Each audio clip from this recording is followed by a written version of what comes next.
Assalamu alaikum, everyone. Thank you so much for joining me on this episode of the Mindful Muslim podcast, where I spoke to Madiyah, Rana. I hope you find this a beneficial conversation, inshallah.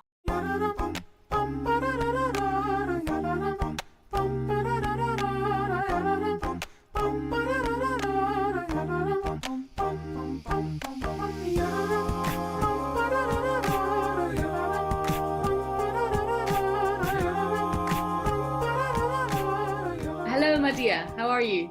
Assalamu alaikum. Hello. Alaikum assalam. I'm very well. Thank you so much for joining us today. Jazakallah khair for this opportunity. It's honestly a once in a lifetime opportunity, I'd say, to be on a podcast with Inspirited Minds. So Jazakallah khair. Thank you again. So I guess we should just go straight into it. Sure. I'd love you to tell me and our viewers and listeners a little bit about your history, I suppose. Maybe start with your childhood, and feel free to share whatever you'd like to. Sure, inshallah. So first of all, my name is Madiyah. I'm sure you mentioned, but just in case people didn't pick that up. I'm a mama of two. So I have two toddlers, and I'm also an author of a book called Be Beautiful that I published for teenage Muslimahs when I was a teenager myself, actually. So it doesn't seem that long ago, but it was quite a bit long ago. I've studied a bachelor's in Islamic Psychology with the Islamic International Open University, but it's called International University now. And I'm also currently doing a bachelor's in Psychology and Mental Health. So that's just a little bit about me, present me. In terms of mental health and, why we're here today, basically, I feel like my story kind of has two parts. So it depends where you want me to start from. Is it the awareness of, like, when I first became aware of mental health, or is it the pre-awareness of mental health and the struggles that I faced then? So yeah, I guess we can start from any part of the story. Let's go pre-awareness. Pre-awareness. Okay. So basically, I consider myself a survivor of childhood trauma. I went through kind of a significant prolonged trauma in my childhood, starting from the age of 4 to the age of about 10 years old. And at that time, of course, when I was going through the trauma, and this was, quite a while ago now, early 2000s, let's say, there wasn't much on mental health, there was actually, it was a term you never actually heard of: mental health, counselling, therapist. If someone had a mental health illness, it would never be considered that. But they'd probably just be like, that person's strange, that person's, there's something wrong with them, or, it would see it in a very negative light. So I kind of didn't know that as a result of that childhood trauma, that I was going to struggle with a few things that were mental health related, but I would never know. And so that was probably the pre-awareness stage, where the childhood trauma affected me in several ways. I was a practicing Muslimah even throughout my teenage years, and yet I wasn't, I couldn't escape from depression and anxiety and OCD, and there was just not many things to help me, resources, awareness. And again, I didn't even know that what I was going through was a mental health illness. And subhanallah, a lot of the healing and a lot of my to summarize that stage of my life, a lot of the healing came from spirituality, came from Islam, came from the Quran, came from faith, and just my connection with Allah subhanahu wa ta'ala. And I guess that's why I wanted to be here today, was to just share that perspective on mental health and mental well-being, and how for me it was my faith and it was spirituality that kind of helped me overcome a lot of those struggles. I really want to hear a little bit more about the effects that you mentioned. You just touched on how your childhood trauma affected you later in life, and also that you didn't realize that you had depression, that you were going through that. What were some of the other things that you experienced that were, encompassed in that depression, in that kind of, and when did they kind of start for you? So I guess for anybody who's gone through a childhood trauma, whatever kind of form it is, they generally become a more skeptical and distrusting of the world. So I guess it started off with just not being able to trust people, which led to me not making friends as much. Obviously in primary school, I was kind of just kept myself to myself, just didn't make friends. And I guess that obviously increased the loneliness, increased the feeling of being strange and, not being recognized, for who I am.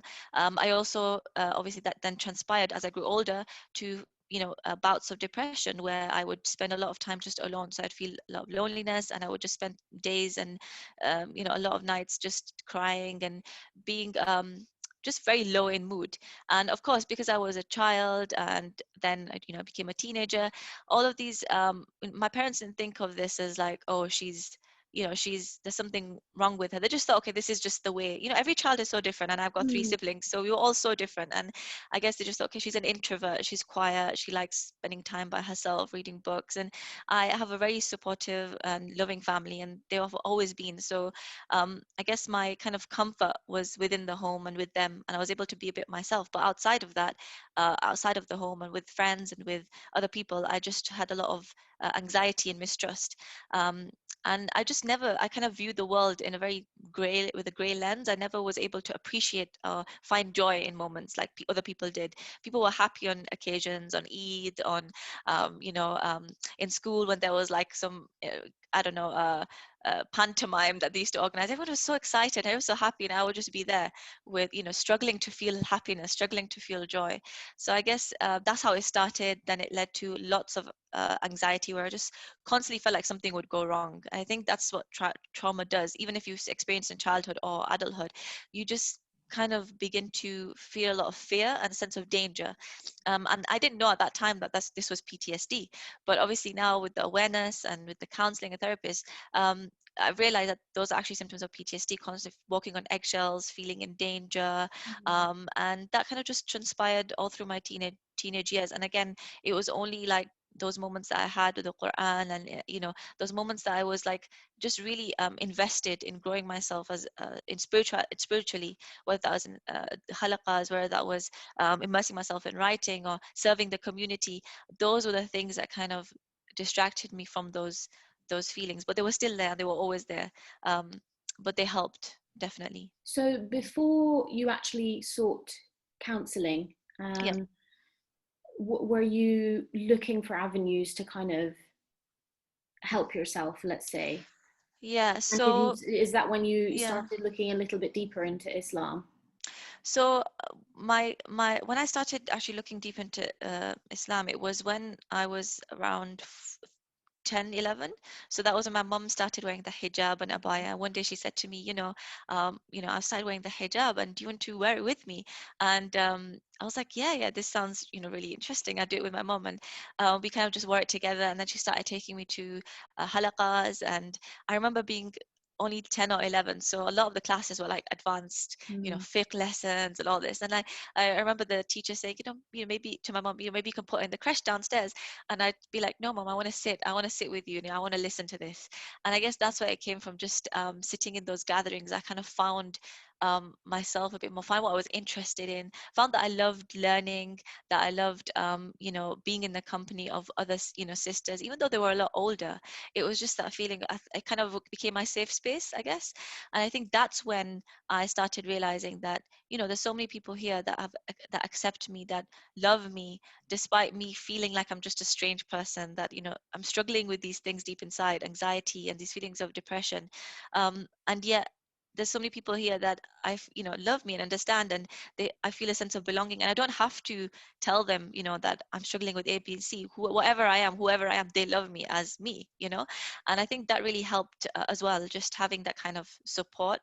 And then obviously as I grow older, I went to high school, and I met some really incredible teachers, and then obviously in college as well. And that's when I think I began to read more about mental health, because I had a module, health. I was doing health and social care in A-level years, and I had modules that were discussing like mental illnesses and psychology, and I was just amazed that there's so much that impact that can happen on the mind, and how that can affect the body, how that can affect everything, basically your entire personality.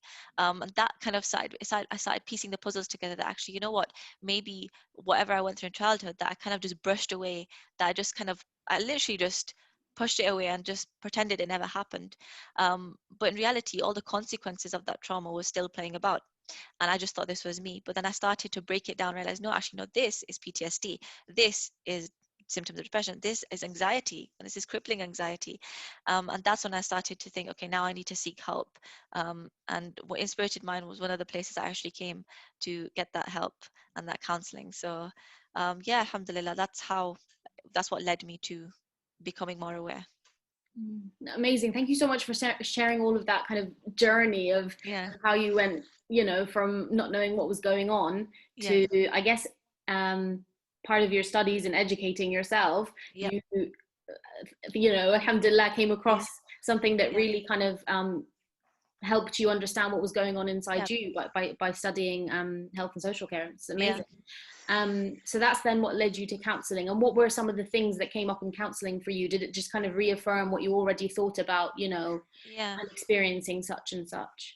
So I think the biggest thing was accepting what had happened to me. Because like I said, whatever I had, the trauma that I'd gone through, I didn't really accept it. It was just like, I think a lot of maybe childhood people that have gone through childhood trauma will do this, or they'll just like blank it out and detach themselves or disassociate themselves to survive, and Right. just to keep moving through life. Otherwise, as a child, it's just so much of a burden to carry that on your shoulders. And I obviously didn't share what I went through with anybody, because I was a child. I didn't know what I went through was wrong. I didn't know what I went through was traumatic. But later on, again, with the awareness, with the education, I started to realize, actually, no, that was completely wrong. That was traumatic, and I should accept that. So I think the first thing, that the first way the counseling helped me was to accept what I went through, and just that realization of accepting that you've gone through a lot in life is already in life is such a um, I think the first step of healing, accepting in such a way where you're not blaming yourself for what you went through, where you're not, going down hard on yourself, where you're not, okay, but because of this, I became like this, or because of this, I wasn't able to make friends, or because of this, I did really bad in my GCSEs, because of this, I was ill all the time. Instead, accepting that each part of, whatever you went through, the consequences of that trauma was actually, subhanallah, it was you surviving, it was you kind of battling your way through life, and accepting the story, and then also starting from the beginning. So my counselor made me go back to when the beginnings, when I was 4, and she made me retell the story and the details, and just kind of going through that. And it was it was a difficult thing to do, because you're going back and you're finding there's so many memories that you've just buried, and they're coming back, and you're telling yourself as well, you're reminding yourself about them, and it's obviously quite triggering. But at the same time, that's where the healing comes. And I think that's why I really advise anybody who's kind of struggling to come to terms with anything they've gone through in life or going through in life, is to first accept it with self-compassion. Secondly, to kind of work with a therapist and counselor to go through that journey, to go through what you went through, process it basically. And people think that, okay, maybe if I didn't process it then, it's too late now. But I've actually found that now that I've processed it, even though it happened 12, 13, 14 years ago, it's still so beneficial and so healing. And that healing will come and can come no matter what stage and what age you are in life. So, and the third thing the counselor did was definitely give me tools to help manage my anxiety, things that still linger on now, that I've maybe been able to process, manage better. But that still, obviously, there's so many situations that you can find yourself in life that can trigger a response, or can trigger a flashback, trigger a memory. So just basically managing those situations. Amazing. What were some of those techniques that kind of come to your mind that you use maybe even now? Because I know you mentioned that you're also a mother, and you're just Yeah. busy, and your children are under 3, right? Yeah, 3 and 2, so busy. Yes. So tell me more about those kind of techniques that you use now. Okay, so I think the one that I found most beneficial is affirmations, because I think everybody kind of whoever's gone through a traumatic experience, or whoever's struggling with a mental health issue, will have something that's kind of uh, more crippling than other things. There's something that really makes things difficult for them. Like for me, it was constantly blaming myself. So when I feel a certain emotion, I feel like I'm having a bad mental health day, it's just constantly, why am I like this, or why do I do this? And the affirmations, she told me to basically stand in front of the mirror and affirm that, no, I am strong, I am feeling like this, but I'm able to manage this, I'm going to get through this. and a lot of the time for me it's the anxiety. So when I worry about the future, or worry about my kids, or I worry about this, or worry about that, and it's just it's another level. It's not healthy worry. Just standing in front of the mirror and affirming that it's okay, you're just going through a hard time, it's okay, these are just thoughts, process them, and just affirming, basically making affirmations. So that was one kind of way. The second is to have a space that I can go to, because I know, like, moms know, who's, well, if there are moms watching this, life was just hectic, with two little ones, and I've been a stay-at-home mom now for 3 years. So it was full on, and I remember kind of having moments where I just didn't feel mentally okay, as in, like, I was having a bad mental health day. I was feeling anxiety. I was like, how am I going to get through the day?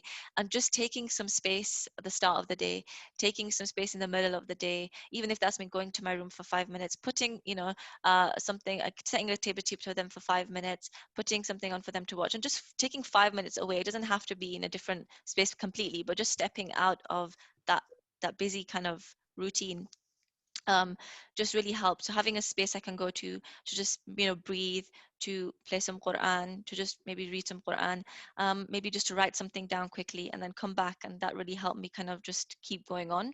And one of the things I realized is that um, some people think that by going to counseling or attending counseling, the anxiety and depression or whatever they're going through will just disappear. But actually, the main reason why you go is for self-discovery and awareness. So what triggers you? What is it that kind of sends you in the downward spiral?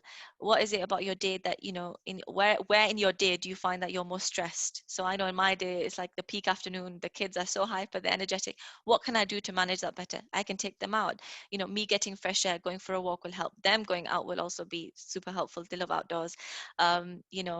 Giving them something to do, 5 minutes to do while you sit and read for 5 minutes. And if they come to you telling them, Mama's just having 5 minutes, okay, Mama's feeling really tired right now, she just needs 5 minutes of a break. Being open and communicating with them, rather than just letting it simmer, and it comes out in frustration, or it comes out in anger. So I think that's one of the most valuable things that I've got from my counselor, is to have safe spaces and have moments that I take time in my day to just process, basically, the day that's gone by, and things that I may be worried about the rest of the day, and finding little things I can do to just lift myself up. Amazing. Thank you so much for sharing all of that. Lots of learning on my part. I would love to hear a little bit more about your spiritual journey as well. So you mentioned it kind of started when you were only about 11 with your mom. How did it develop from there? And yeah, I guess a little bit more about your journey into counseling as well. Were you kind of thinking, I need to find a counselor of the same faith as me? Was that something that you considered? Mm. So, when I started obviously practicing and or kind of learning my deen, let's say, started learning my deen and going attending with my mum, that was just like the beginning of kind of finding, like I said, a safe space and sisters I finally could trust, and people that I felt like loved me, and it was like my second family. And then from there, it kind of became a very personal thing, where I started one day. I remember I went to a conference. I used to do a lot of voluntary work at that age as well, and I guess these things really helped me as well, just being in service to my community, because otherwise I would just be at home and just be wallowing in the feelings of depression, anxiety. And so I would try and volunteer, try to kind of really busy myself. So and those were incredible years of volunteering, giving back, and they really give me is new skills and tools to just manage teams, and to just basically serve and help others. So it became a very personal thing, because I remember we were in a conference one day. I went with my team, and we had a 2-day conference where we'd set up a stall and try and sell magazines. They were for children, Islamic magazines, and it was going to be Ramadan, I think 3 days after, and we were just waiting for like the moon to be sighted and any news, so we could just go back home and be on time for Ramadan. And at the end of this 3rd day, as an introvert, I kind of just felt so kind of exhausted, and I just needed some space, and just so much noise and so many people and so much talking, and it just kind of really made me feel just exhausted mentally and physically. So I remember sitting outside and I was just looking up the sky, and I just made a dua. I said, "Oh Allah, I'm feeling really exhausted and mentally exhausted, and I just need something to bring my heart back alive." And the feeling I was feeling was emptiness, just really empty. And those were feelings that were very familiar to me. This just periods of emptiness and feeling numb, followed by periods of just extreme, like feeling extremely emotional. So at that point I was just like, I just need something to kind of revive my heart. I must have been like 14, not very like a lot older, but just 14. And I remember going home the next day, and it was Ramadan, and I just set myself a goal. I was like, I'm going to read the Quran this Ramadan with the English translation. And I had gotten the English translation of from a local Islamic center. So I picked it up and I set a routine that every day I would read some Quran and some English with it. And that was the first time I ever read the Quran with the English. So I read the Arabic, and I learned it in madrasa growing up, but I never understood what the Quran meant. And for the first time that Ramadan, that I felt like I was being spoken to, I was being given so much comfort. And like I said, I kind of pushed my trauma away, so it would barely kind of come up in my life. Like it would barely, like I would barely think about the trauma. But I feel like at that time, while I was reciting the Quran, I was feeling like all the things I'd buried under, all the feelings I'd gone through, all the things I'd gone through child, I was kind of, they were being pushed to the surface, but I was also finding so much healing and comfort through the ayahs and reassurance through the ayahs of the Quran. And that was the first time I decided that I want to really look into the Quran, the meanings of the Quran, because I felt like Allah was speaking to me, and Allah was talking to me, and Allah was comforting me. And there was certain particular ayahs that really kind of resonated with me. So like when Allah says, قُلْ يَا عِبَادِيَ الَّذِينَ أَسْرَفُوا عَلَىٰ أَنفُسِهِمْ لَا تَقْنَطُوا مِنْ رَحْمَةِ اللَّهِ, that, oh, my slave who has transgressed the limits, do not lose hope in the mercy of Allah. And I guess for me that was an ayah that resonated for me, because I constantly blamed myself for so much, for the way I was, for the fact that I wasn't like doing well like other in school like other kids were, that I just wanted to spend all my time in the Islamic center, that I wasn't just normal like the normal kids, with their hobbies, and their wasn't easygoing. I wasn't just full of spirit, full of life. I was just different. And so that ayah where Allah says, don't, he comforts, and he kind of reassures you, and he gives you hope, just really kind of give me hope that, what, no, actually, I'm going to get through this, whatever it is, I'm going to get through this, and my personality will come out, and my time to shine will come. So I think it started from there, and then that journey just increased. And the counseling part, it came after actually I gave birth. So when I gave birth to my first child, obviously I was looking into counseling up until then. I kind of knew the importance of getting a therapist, and I was doing my research, but I never found someone that I could properly feel like they understood an important part of me, which was my religion. So I had experimented with a few non-Muslim counselors, and they were great, and they were did really well at what they do. There was some that took me through my story again. There were some that were helping me more practically, so cognitive behavior therapy, where you write down things and you kind of work through your behaviors and your thoughts. And then I finally found the Muslim counselor from Inspirited Minds, who I felt like she understood the importance of religion and spirituality in my terms of my healing as well, but also just generally in my life, but also was able to give me insight into mental health techniques, to our mental, to basically help our mental well-being. And the two combined really helped, I guess.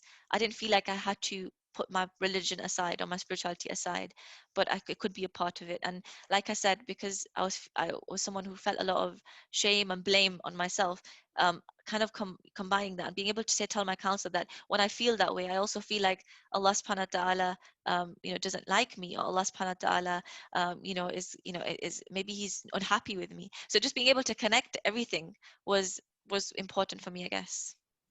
Amazing. Is there anything else about your journey that we haven't spoken about yet that you think is kind of a really important aspect to mention to I guess any people listening or viewing us now, if they're going through something similar at all? Yeah, so one thing I haven't mentioned yet that I went through that really kind of stifled me during my teenage years was obsessive compulsive disorder. Again, I didn't know at that time that I was going through this, but when obviously I've gone through my counselor now, I used to get a lot of negative thoughts and negative images just generally in my mind throughout my teenage years. It just started randomly. I was in high school, and then it suddenly turned into this obsessive, like they were impulsive thoughts basically, and it suddenly became this thing where if I was about to do anything or going to do anything, um, I would get an impulsive kind of thought, and I would have to repeat doing that thing, like that action or that task. So that's how it looked like. And on the outside, you wouldn't tell that I was struggling so much, but on the inside, it was such a struggle. Just simple things like switching the light on and off. I would do it about 5, 6 times, because if a negative thought came to mind, negative feeling came. I don't know where I kind of learned this. It's just something I guess my mind and my body was reacting to because of the trauma, that this negativity, the negative feelings, and this kind of compulsiveness, um, and anxiety, that if I don't do this a particular number of times, or if I don't do this in this way, something bad's going to happen. And again, I was like in my early teens, so it was all very kind of, I was all going through, I was just starting a new high school, and very new high school, and I was still quite young, so I didn't know anything else except that, my mind is playing funny games with me. And so that kind of continued, and it became so hard that, like I said, simple things, changing, getting dressed, eating, I'd have to do it several times, repeat it several times. And it started affecting my ibadah, my salah. I would repeat my salah often. I would do wudu for ages. And I remember sometimes, coming out the bathroom after making wudu for the sixth time, and just like really crying, like saying to my mom, like, I don't know why I do this. I don't know why I have to do wudu so much. And then I started obviously looking into it. Maybe this, some Islam says something about this, and I came across waswas, and how sometimes you can get whispers of shaitan, and he can, whisper to you to keep doing something. But that wasn't enough for me, because I knew that waswas exists. I was reading all my athkar. I was, doing everything I could, like it's from this Islamically, to kind of protect myself, and to, I'll do ruqya on myself every night, but it wasn't going away. So then I thought, okay, maybe this is something else. Maybe this is not waswas, this is something else. But still, I didn't take any steps, because there was nowhere for me to go. Again, I didn't know what mental health was. I didn't know what OCD was. I didn't know who to access. So I would just continue reading in terms of the spiritual books. I started reading psychology articles. That's like my first kind of point to go to. I think it was Psychology Today, something like that. Um, and then I came across a book that was an Aqidah book by Dr. Bilal Phillips. And he mentioned that in the book, that in the time of the Prophet ﷺ, the ignorant people, the Jahiliyyah people, they would believe in superstition, such that when they saw a bird flying to the left instead of the right, they would think, oh, that's bad luck. And they would, if they were setting off for a journey, they would stop setting off for a journey. If they were doing something in that moment, they would stop doing it, and just start informing everybody that the bad news is coming. And I read that, and I just thought, this sounds exactly like something that I feel like my mind is doing as well, where it perceives something to be negative, and I kind of act upon that negative thought. And I think, okay, if I act upon that thought, then this won't happen, or I'll be prevented from something bad happening. And it was just that realization, I guess, that this is what the link is between my thoughts and my behavior, and how I can actually cut it off. I can feel the thought, have the thoughts, have the feelings, but try not to act upon it. So I would do my absolute best to try and think positive things, to try and keep beautiful memories in my mind. I would start to think of the gardens of Jannah. If I got a negative thought, I would think about, okay, what will Jannah be like? I would just try and distract my mind from the negativity, and try and think of positive things, and also try so hard not to act on those impulses of the anxiety that I was feeling. And subhanallah, it took many months, maybe possibly a year, but I finally got out of it. And then many years later, when I was taking counseling, I came across OCD. I was just like, subhanallah, this actually requires such a unique treatment to kind of treat OCD. It requires something DBT, and there's so many other like ways that you have to treat this. But yeah, at that time, again, because there was not much awareness and there was not much resources, Allah subhanahu wa ta'ala helped me get out of that simply by you know simply by kind of showing me, reminding me of that this is actually my thoughts, and I don't have to act upon this, and the connection between the mind and thoughts. So that's, I guess, my kind of personal journey of CBT by myself, not knowing, realizing it was CBT. So I guess one thing I definitely remind people of is, if they're struggling with something like this waswas, try and seek treatment, from a therapist as well, because it could be something more. It could be not something to do with, waswas itself. It could be waswas and OCD. It could be a mix of things, and it's important to always keep all the avenues open.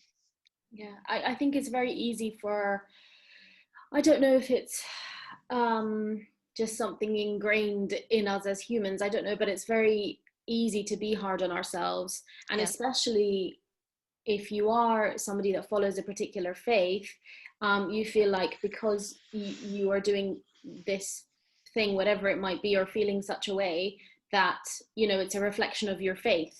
Mm. But actually, as you say, it might have absolutely nothing with your Nothing. faith and your connection with Allah. I think that's is all of it combined helped me a lot. Because at first, like I said, it was just spirituality that was helping me, and I guess it was what I needed then. It helped me survive and get through those teenage years. But after that, and after having children and going through postnatal depression, I realized I need more than that. Like, we were so easy, so quick to just be like, no, all you need to do is read Quran, all you need to do is pray Salah. But actually, no, you do need a whole set of things, a holistic kind of healing package that involves. So now, Alhamdulillah, like I feel I've come to a point where I'm able to combine that. I go to the gym now, and I'm able to, I'm studying something I'm really passionate about, mental health and psychology. Not a surprise there. And I want to help others, and at the same time, I'm also kind of working on my iman every day, trying to learn more about my the Quran and reflect on the Quran and having that kind of personal connection with it.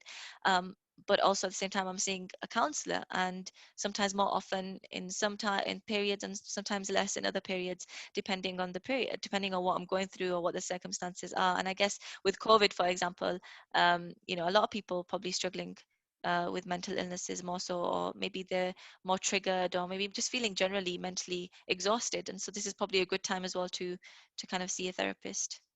Absolutely. I think it's so, so important to what you mentioned before about not just combining all of those things to try and help yourself, but also in the way that you're doing it, being really compassionate with yourself, Yeah. and just accepting that you need help Yes. from different avenues. And actually, ultimately, that's what will be your healing, and make you Yes. a more whole person that is just comfortable with themselves and Yes. allows themselves to do these things to make themselves feel better. I guess it is Yes. a little bit about loving yourself enough Yeah, to give yourself self-love. all of that stuff, Yeah, I think, you yeah, know definitely loving yourself. And I think if you've gone through a childhood traumas, particularly when you're a child, this is one of the things that fascinated me when I started doing Islamic psychology, and I had a module on child psychology, is in those early years, your brain is still developing. It develops the most and rapidly. And at that point, if someone comes along and kind of disrupts that process that a child is going through, and in our obviously in our context, so a trauma, a child goes through a specific trauma, it really disrupts their physical development, their cognitive development, and the way they're shaped as a child and then an adult is so different from someone, for example, who hadn't gone through a trauma, and who maybe didn't have similar or experiences.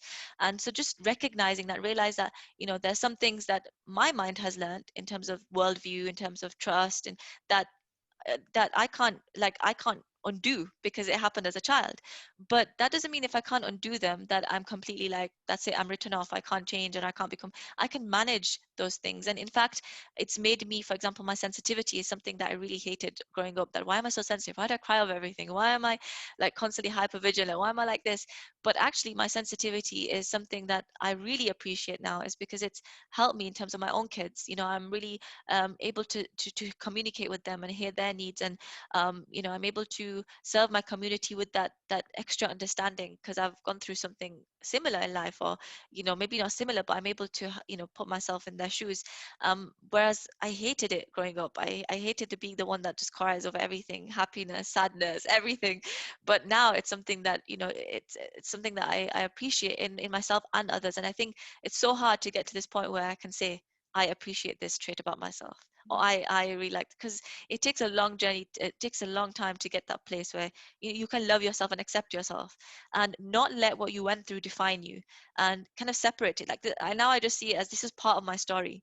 This is part of just my story. There's many chapters to a book. We don't just get fixed to one chapter and be like, this defines the whole book. There's so many chapters, and each will have its highs and its lows, and life is just imperfect. And if someone was to ask me, would I kind of not have gone through a childhood trauma if I had choice? Like if someone said to me now, if you had a choice, I was like, actually no, I would actually go through it, because what it's made me as a person, I don't think, if I hadn't gone through that, I don't think I'd have the same passion I do in terms of raising my children, for example, with the tarbiyah, with the way I want to nurture them, with the dedication and the passion. I wouldn't, be sitting here right now, delivering a podcast on mental health. I wouldn't, have written articles. I wouldn't have, delivered these workshops and spent, into my, all night just preparing these workshops and PowerPoint slides.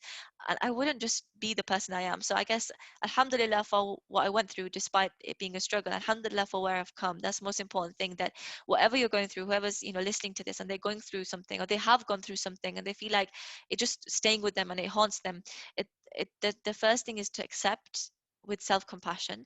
Second thing is to take the step, to take the help. And the third is to find the tribe, to find that support system that's going to carry you through that healing process as well. It could be a small community of people online. It could be a small community of people that, friends, people that you've that kind of understand you. But it could be your family and your friends. So, whoever it is, find that support system, because one of the things that we really don't want is for that trauma that you've been through to kind of be passed on. No one's saying that, you actively want to pass it on, but it can be. And there's such a thing as intergenerational trauma, where if you've gone through something, and it can be there's certain things that can be passed on to the children. So we need to break that cycle, and it's up to us, and it's our responsibility to do so. And alhamdulillah, there's so much more resources and books and podcasts and videos on psychology and mental health, that you know this is the time to kind of bring it up and educate people and educate ourselves and get that help. Amazing. You mentioned intergenerational trauma. Yeah. When was the first time that you kind of heard about that and started thinking about that? Is it a part of kind of your story and your experience personally? So I think the first time I started thinking about that was actually before I started taking counseling. So when I was about 16, 17, I've always had a passion to teaching children and helping children, I guess because of my own experiences. And I started teaching a group of kids at home, madrasa, which is like where you teach Quran and Islamic studies. And I remember just seeing their innocence, and I just thought to myself that, you know, they're so, like, their personalities were so vibrant, and they were so, mashallah, they had so much potential. And I would just reflect on myself and how I had a lot of potential as well growing up, but I kind of never got to fulfill that potential. But it's still there, it's still there, and I can still kind of, continue, do what I want to do. I can still harness that potential. So I would just, really find them inspiring. And it's very weird to say that about children, but I find their innocence, their trust, their motivation, their abilities to learn. And it was at that point that I kind of realized that if I ever go on to have children, which I really wanted to, have children, inshallah, and be a really good mom to them, then a lot of their tarbiyah and their kind of education will depend on how I'm educated and how I'm helping myself. So I would reflect a lot on this, and I'll read a lot. Read a lot about this. But I guess the actual practical taking the steps towards that healing didn't come again till counseling, and that's why it's so important. Again, the emphasis on getting the help, because they give you the practical kind of tools to manage and to deal with it. So when you do have children, even if your mental illness or whatever you're going through, if you have mental days where your mental health is, not at the absolute best, you've been given practical ways to manage and cope and deal with it, so that your children don't have to be affected, for example. And also to just be really open with your children as well. And mine are still little, but I will tell them if mama's feeling a bit tired right now, I'm just going to lie down. I will communicate with them. If I've gotten upset with them and I've told them off, we all mums do this, I will tell them, I'll say, sorry mama, mama probably was feeling a bit angry, that's wrong, she shouldn't have told you off, or sorry about this, or sorry if you felt this way. I'm always trying to kind of validate how they feel, even if they're having a big tantrum and they're just getting angry because they couldn't have, I don't know, a sweet or something. Validating, accepting, making them feeling that sense of, I'm here, because I know as a child that that's what I crave the most: accepting, understanding, validation. Didn't get it.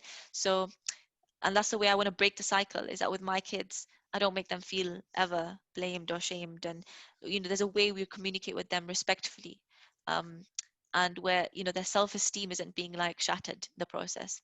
we don't have to do that. I don't know, it's maybe something in our cultures, certain cultures, where, you know, blame, shame, blame, and name the whoever, child, whoever it is. Yeah, yeah. You mentioned a lot about reading, and I know that you also mentioned before about the book that you wrote. So how did Yeah. that all come about? So the book, I've always enjoyed writing, and I guess one of the ways that I kind of also one of the things that helped me during my journey, that from childhood to adulthood and even now, is just journaling. So I didn't think it was journaling. I would just doodle and I'll just write and I'll just color, and I was very creative, so I always needed like a creative outlet. So then that writing kind of became more serious. Started volunteering for certain writing websites, and I would kind of publish my articles. A lot of them were to do with Quran and spirituality, and then it was just my way of kind of consolidating all I was learning and putting it into writing. And then I decided that actually I'm going to start a blog, because there's so much I want to say. And that's when I started my blog, which was called the Musaafirah, the Traveler. And I started writing articles and just reflections and poetry. Sometimes in my low moments, it was more poetry than it was like, you know, thought out articles, and I penned them all down.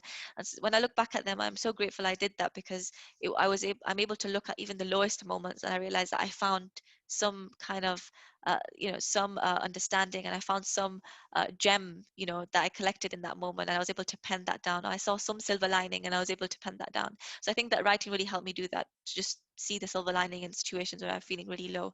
And then I just when I went to A level, when I started doing my A levels, I started discovering that actually, you know what, I want to write as a teenager for the teenager. There's so many books out there written by, you know, shuyukh, and they're amazing books, and people that, you know, give dawah, and people that are older.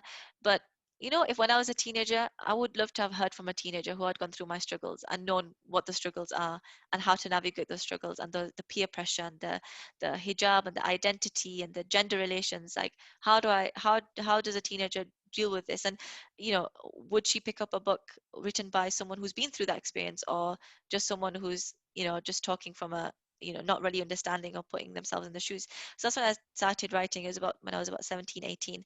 And yeah, I just wrote every day in my free lessons. I'll just sit there tapping away, and it just became a manuscript. Just like that. And obviously there was so much work that needed to be done. But one of my friends at that specific time was opening a publishing company, and she was like, okay, I need to start with something. I was like, subhanallah, like, this is amazing. I've got something that maybe you can look at. She's like, okay, we'll look at it. She looked at it. She's like, yes, it needs a lot of editing and all that, but you know, I'm happy to kind of work on this. And so she worked on it, and she helped me kind of, you know, bring that vision to light. And I got it published probably a year and a half later. So yeah, and the book is basically, it's called Be You, Be Beautiful, all about just accepting who you are, you know, all the different struggles that you go through as a teenage Muslimah living in the West specifically, and how to navigate them, how I navigated them, you know, what things you can do to help yourselves, how to, you know, show more love and compassion to yourself. And I feel like I was writing for myself, for my own, you know, for myself, but at the same time with them, you know, with other people, other teenagers' experiences in mind. So that's how the book happened. SubhanAllah, it just all worked out, I guess. Fantastic. That's another amazing thing that you can talk to your kids about, you know. Yeah. It's incredible. I would love to, just going back to motherhood, I know Yeah. that you also went through postnatal depression. Yep. So that this was after your first child? Yes. Sorry, second child. I mentioned first, and second child. Okay. Yeah, second. What was that like? So it was quite unexpected, because with my first, I kind of, like I said, I've always been really good with children. I loved like teaching them, and I was really excited about the prospect of, you know, having children and being able to pour all my love into them.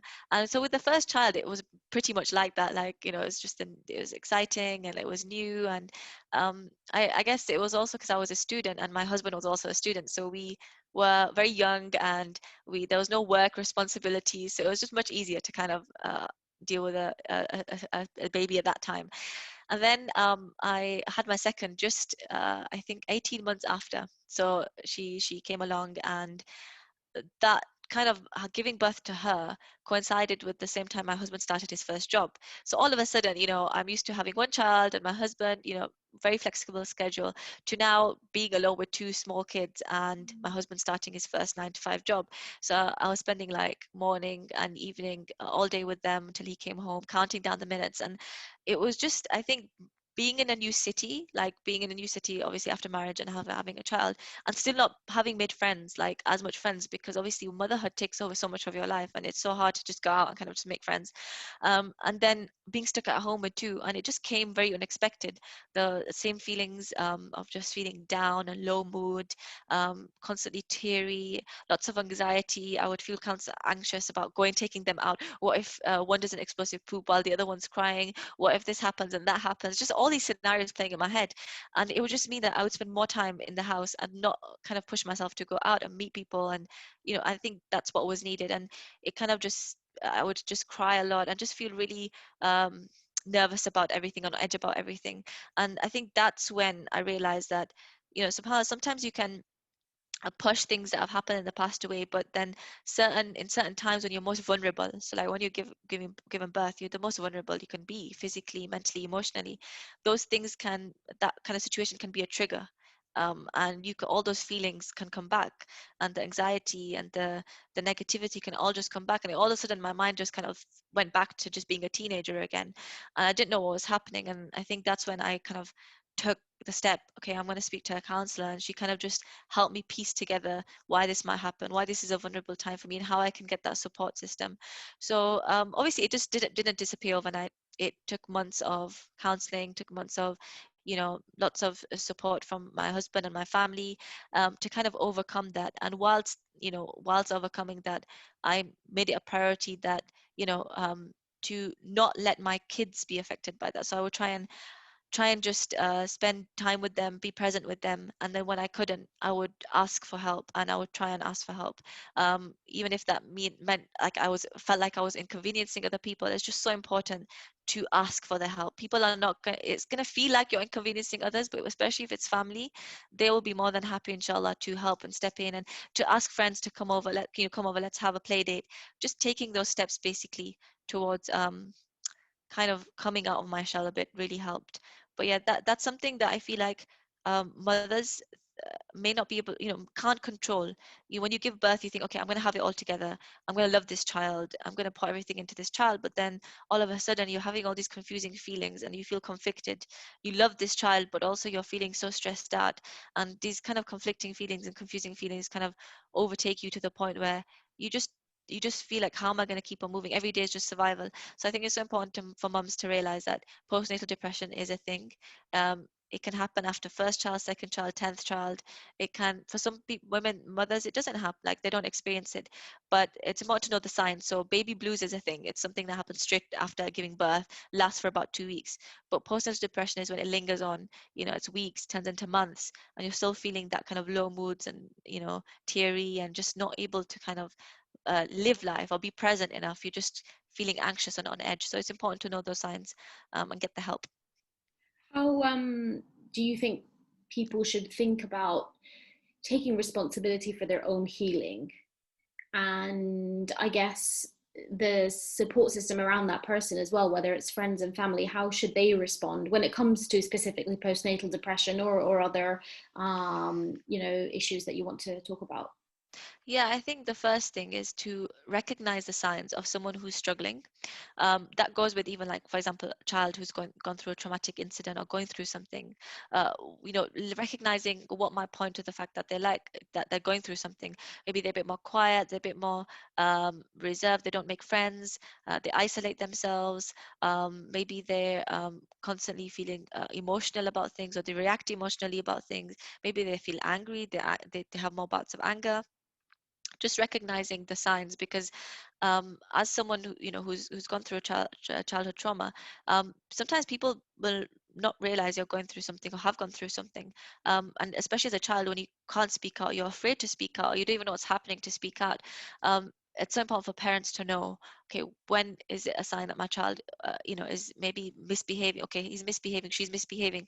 Is it just that they're misbehaving, or is there something else? Communicate with them, keep the channels open, and let them kind of speak and let them express their emotions in a safe space. I think kids will have tantrums and they'll feel angry and they'll misbehave, but allowing that safe space and being able to respectfully communicate and telling them when something is wrong without shaming them is so important. Because the moment you shame a child, or you tell a child, okay, that's not, I don't think you're feeling like that, or that's silly, or whatever, they will close off even more, and there might be something important that they need to tell you. So that's the first thing, knowing the signs. And similarly, with someone who's gone through postnatal depression, knowing why they may be more teary, kind of realizing the signs. Maybe they're eating, they've lost their appetite. Maybe mother's constantly running around her kids, and she's constantly like analyzing everything or over organizing everything because she's feeling anxious. She needs to have everything in control. She feels that loss of control. Maybe she's not seeing people, and you need to kind of nudge her to go out, or take the kids, and you go, let her go out. And I think those little things help significantly. That's the first step, is knowing the signs. And the second step is then supporting them in whatever way you can. That's really important, because obviously people have their own lives and they're so busy. But knowing, what can you do? Maybe you can send over a dish. Maybe you can invite her for a walk. Let's go for a walk. If you're a spouse of someone who's struggling with postnatal depression, take the kids and have days or have periods of time where it's just she's able to go out. And it's so, I think my husband would do that often, like, try and take the kids and push me to go out and spend time with yourself. And then I would be wondering, oh, what do I do? Like, I didn't know what to do in that time. But it's so important, like, try to always have things that you enjoy, a list of things you enjoy, places you like to go, cafes, maybe you like going shopping, that when you get that time, you can just, okay, yeah, I know exactly where I'm going. I know exactly what I'm going to do. Because I was very confused for a long time. Like, do I just walk around the streets? What do I do? Like, in this time, I'm still worried about them. What if she's done this and he's done this? What if they've done a massive poo? What if they're having a tantrum? But just knowing and just kind of letting go a bit, having someone you can talk to as well, be open to about what you're going through, about the feelings, in a safe space. And if needs be, going to the doctors, to the GP, because they can also help. They can prescribe things if it's something severe. And yeah, I guess those are the few things that you can do. And going back to a child who's gone through a traumatic experience, it's really hard, I guess, to get a child into therapy when you don't know if there's something wrong or not. So it's so important to keep as parents and carers, to keep the channels of communication open, to look out for the signs, to do things with that, activities with your children that will kind of increase that kind of trust and that sense of, this is my safe space. And as the older they get, they turn into teens and adolescents, that you still keep those streams open. If they come and tell you something and it's something that you weren't expecting, mom, I've done this, or I've done that, or I feel like this, not being like, why did you do that? It's haram, or this, keeping a respectful kind of communication line open, and constantly being open to hearing and listening, and being there to guide them and help them, rather than constantly being that control freak, like, why did you do this or why did you do that? So it's so important to, communication is so important. I also know that you are writing another book. Yeah.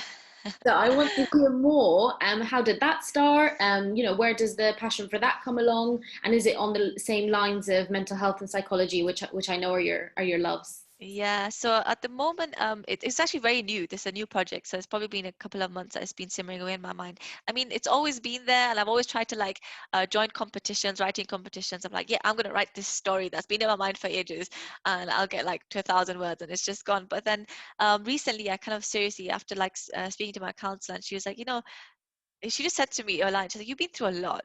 Maybe you should write down, like, as a story, even if it's just for yourself, everything that you've gone through, like a memoir." And I thought, okay, I could do that. I really like light writing. I don't have the pressure of having to publish it or share it. It's just something for myself.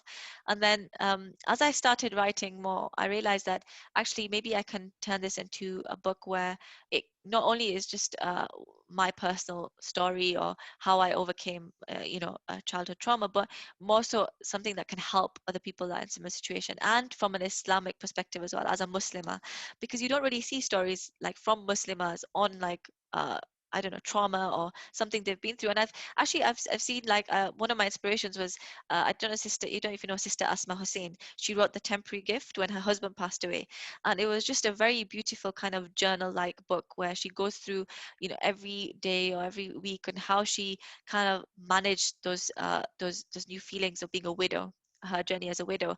And it was so beautiful because a lot of her hope and her healing came from the Quran and reflections from the Seerah and from the past. And it's so beautiful how it's all connected, and it gave her hope.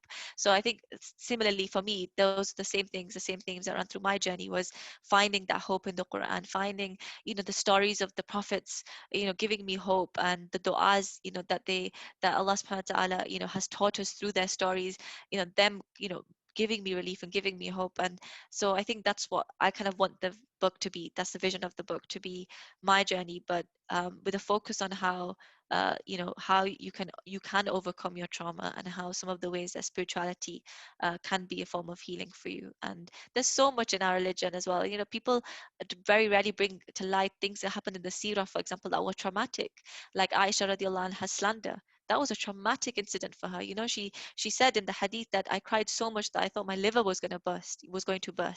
Prophet Muhammad sallallahu alaihi wasallam, you know, told her to go to her parents' house, and she didn't see him, like she wasn't with him for a month.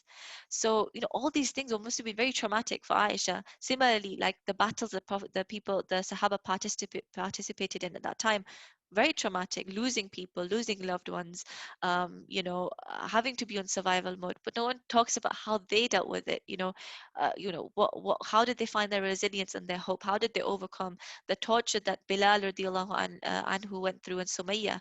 What gave them that strength and that resilience and that hope to overcome? No one, you know, yes, they were the Sahaba, but you know, they must have also felt the same feelings of anxiety and you know, being stressed and just feeling you know, afraid, fearful of their lives. But what helped them manage and process those feelings? What helped them, gave them hope? So I think, yeah, that's what I want to what I intend to achieve from the book, inshallah. I know it's going to be a something very long term, but yeah, I'm looking forward to it.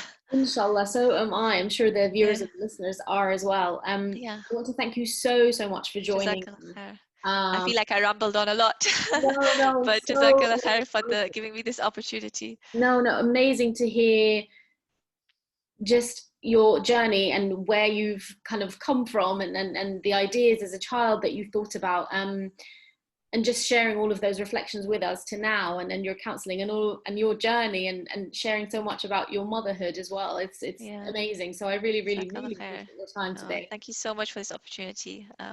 I pray that whatever I've said is beneficial in some way to those listening, and it gives them some hope and strength that, you know, whatever they've gone through or have gone through, that they can get out of it, and not only get out of it, but really kind of shine and use the experience as a way of, you know, helping themselves becoming better, but also serving the community and helping others ultimately, because everything that we go through in life has a reason.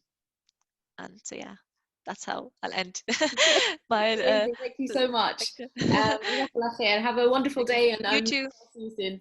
You too. Thank you so much. Assalamu alaikum. Alaikum assalam. Assalamu alaikum, everyone. Thank you so much for joining me on this episode of the Mindful Muslim podcast.